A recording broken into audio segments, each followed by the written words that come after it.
তোমার উদ্দেশ্যে কিছু কথা বলতে চাই। তোমার হাতের এক একটা আঘাত শুধু শরীরে নয়, মানুষেও দাগ কেটেছে। তুমি ভেবেছিলে ভয় দেখে তুমি জিতে যাবে, কিন্তু তুমি হেরে গেছো একজন মানুষ হিসেবে। কারণ যারা ভালোবাসে তারা আঘাত করে না, যারা মানুষ তারা কারো গায়ে হাত তোলে না।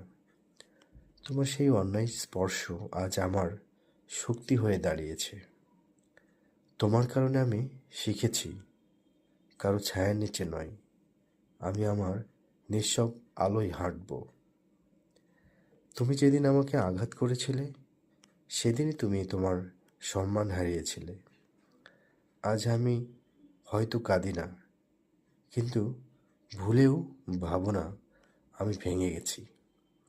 আমি দাঁড়িয়েছি, ঘুরে দাঁড়াবো বারবার, আর তোমার মতো মানুষদের থেকে বহু দূরে থাকবো। আর একবার মনে করিয়ে দিই, তোমার সেই হাত যেটা অন্যায়ভাবে উঠেছিল সেটা আর কোনো দিন যেন কারোর দিকে না ওঠে, নইলে সময় একদিন সে হাতকে থামিয়ে দেবে। ভালো থেকো। আল্লাহ হাফেজ। আসসালামু আলাইকুম।